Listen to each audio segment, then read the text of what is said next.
Hey guys, it's Marley from Kale and Crunches. Welcome back to my channel. For all things fitness, motherhood, and lifestyle realness, make sure that you are subscribed, hit that bell and subscribe so you always get your notifications and you never miss when a new video is posted. So I had a great response to the video I posted last week about postpartum hair loss and a lot of requests for other topics, and this was a big one, so I definitely was excited to record this, especially because it's so near and dear to my heart. So this video is all about postpartum anxiety.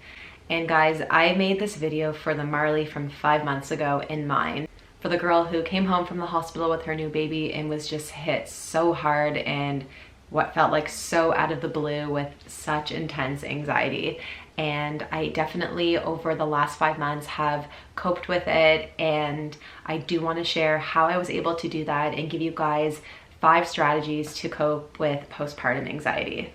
So my previous experience with anxiety was a little bit limited. I had my first and basically only panic attack when I was 18 years old, smoked some bad weed, called my dad from a house party, told him that I was dying and he had to come pick me up. And yeah, that was my experience with a full-blown panic attack. And since then, I really haven't had one. And I've had a little bit of anxiety here and there, or like that term is definitely thrown around loosely, but I've never really dealt with like actual anxiety. So my panic attack hit that first night home from the hospital, and we were just in the kitchen. It was around 5 p.m. and I was grabbing a plate to serve dinner to my family who was over visiting the baby, and it just hit me like a ton of bricks. I got nauseous and lightheaded and lost feeling in my hands and in my feet, and my heart was beating so fast.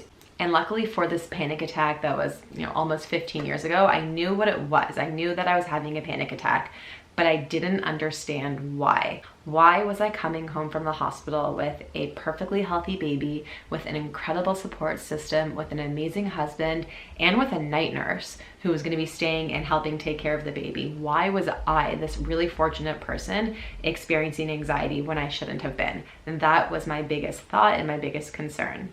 And that's what really freaked me out. So right away, panic attack hit, and I said, okay, I have postpartum anxiety and depression, and I diagnosed myself and completely spiraled from there, which is super common. So I felt petrified, I felt unworthy, I'm gonna start getting emotional talking about it. I took action right away, and I think it's because I took action right away that I really helped deal with it, not get rid of it right away, but I did help control it and sort of get things in order, and I was able to cope with it for as long as it did last. So the first tip is to tell someone as soon as possible. When my panic attack hit, I told DC right away. I turned to him and said, I'm having a panic attack. Don't know why, but I know I'm having a panic attack right now. From him, I think it was my mom was over.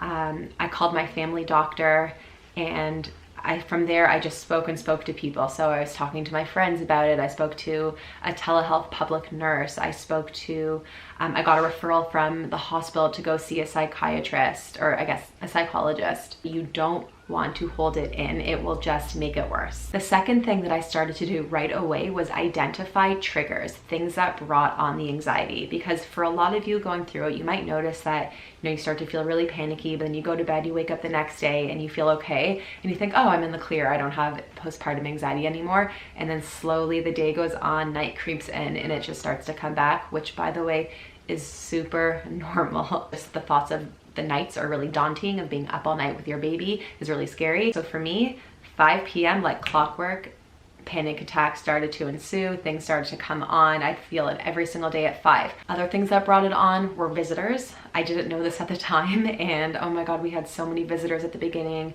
And I think the idea of trying to put on a brave face for people coming into your house and, oh, here's my baby, hold my baby, yeah, we're doing great things, and just putting on that whole act was, yeah, I can't believe I'm getting really emotional about this right now. Yeah, visitors were really tough.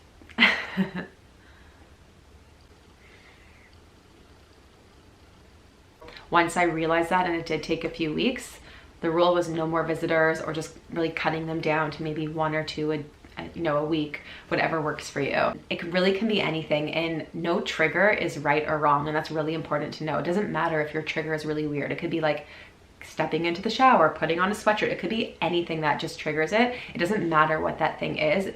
Just identify it and acknowledge it, and don't judge it. From there, this brings us to tip number 3. Once you've identified your trigger, I want you to change up your patterns. And this again is something that really helped me. So come 5 p.m. instead of, setting the table and getting ready for dinner and being in the house, DC and I would go for a walk with the baby. And it was simple as walking around the neighborhood, because at the time that's literally all I could do due to my recovery. It was really hard to walk, but we would just go for a stroll around the neighborhood, get some sun, just get some fresh air, and just change environment. So whatever it is, whatever that trigger is for you, just try and switch up your patterns, switch up your behaviors, and switch up your environment. And hopefully that will just help ease the anxiety a little bit. So tip number 4 is all about not holding it in. And I know I said right away for tip number 1 to tell people. So for that, I was really just talking about like the initial anxiety when it first hits you, but this needs to be a daily thing. So tip number 4, daily, don't hold it in and talk about it. So I remember one time just being in line for ice cream with DC, and there was literally no reason for my panic attack to come on, but it started to. And I just looked at him and said, okay, I'm panicking right now. And he just gave me a hug and squeezed me and said, okay, I'm here for you. You know you're gonna be okay. We've been going through this every day, and this was weeks into it. I don't know, maybe even 4 weeks postpartum. So again, I could have just held it in and thought like, oh, I shouldn't be having this right now, or judging it. I didn't, just don't judge it. Don't hold it in. Just let yourself feel it and say to someone, whether it's a friend or just someone you feel comfortable talking about it with, I'm panicking right now in this moment. And this last point isn't necessarily a tip, but it's just something that I want to drive home as much as possible. And it's something that once I realized, oh my God, it helped me so much. And it's just knowing that this is normal and you are not alone. This is normal and you are not alone. As soon as I opened up to my best friends and to anyone really that would listen, because I was like dealing with it by talking about it a lot, everyone said to me that they were going through it too, or had just gone through it. And it wasn't even like, oh yeah, I felt anxious too. It was like, oh, I remember my first panic attack. I was at the grocery store. I was at the doctor's office. Like, everyone goes through this, and the reason is it's science. There's nothing wrong with you. It's literally like taking drugs, and everyone reacts to drugs differently. So the same way I smoked weed when I was 18 and had a panic attack, the hormones are going crazy. It really screws with your head. Our cortisol levels are spiking. We are in constant fight or flight mode. And do you know why? Because we are supposed to be, because we are now responsible for humans. We are so connected to them. And that's just what happens. It's science. It makes you go a little cuckoo, but it's okay because it's normal. So I did end up, after all that, going to see a social worker at the hospital because I couldn't quite get into the psychology program yet.